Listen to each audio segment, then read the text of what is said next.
భారీ నుంచి అతి భారీ వర్షాలు పడడం వల్ల అంత చాలా చోట్ల కట్టలు తెగేటట్టు అట్లా ప్రమాదం ఉందని చెప్పి అన్ని పర్యటిస్తున్నాము. కానీ ఒకటే ఇప్పటిదాకా మేము చూసిన వాటిల్లో అయితే మాటేడు ఒకటే కొంచెం కట్ట తెగే సూచనలు కనిపిస్తున్నాయి. కానీ అక్కడ కూడా అధికారులు వెళ్ళి అక్కడ తెగకుండా ఉండడానికి ప్రయత్నిస్తున్నాం. కానీ ఒకవేళ ప్రమాదవశాత్తు ఆ కట్ట తెగినా కానీ కిందున్న గ్రామాలకు ఆల్రెడీ ఇన్ఫర్మేషన్ ఇవ్వడం జరిగింది కిందున్న గ్రామాలకి. కాబట్టి వాళ్ళు కూడా అప్రమత్తమై ఉన్నారు.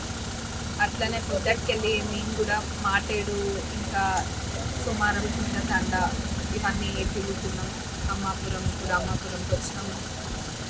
వెంకటాపురంలో కూడా ఒకళ్ళు ఇట్లనే చేపలు పట్టడానికి పోయి కొట్టుకుపోయింది అన్నది ఒకటి అనుమానం ఉంది. దానికి కూడా ఆల్రెడీ కలెక్టర్ గారితో మాట్లాడినాము.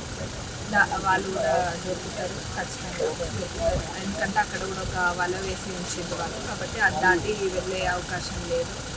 ఎక్కడ ఏది ఉన్నా కానీ అన్నీ చూసుకుంటే ఇప్పుడు మేము వచ్చే దారిలో కూడా ఏదైనా ఉన్నా కానీ మేము వెంటనే అధికారులకు చెప్తున్నాం. ఇంకోటి అధికారులు కూడా అందరూ అన్ని చోట్ల అలర్ట్గా ఉన్నారు. వాళ్ళు కూడా ఏదైనా చెప్పిన వెంటనే వెళ్తున్నారు, ఎక్కడ అయినా సాల్వ్ చేస్తున్నారు. ఇంకా ఏది ఉన్నా కానీ వాళ్ళు అందరూ అందుబాటులోనే ఉన్నారు. ఇంకా అధికారులతో పాటు మేమందరం కూడా అందుబాటులో ఉన్నాం.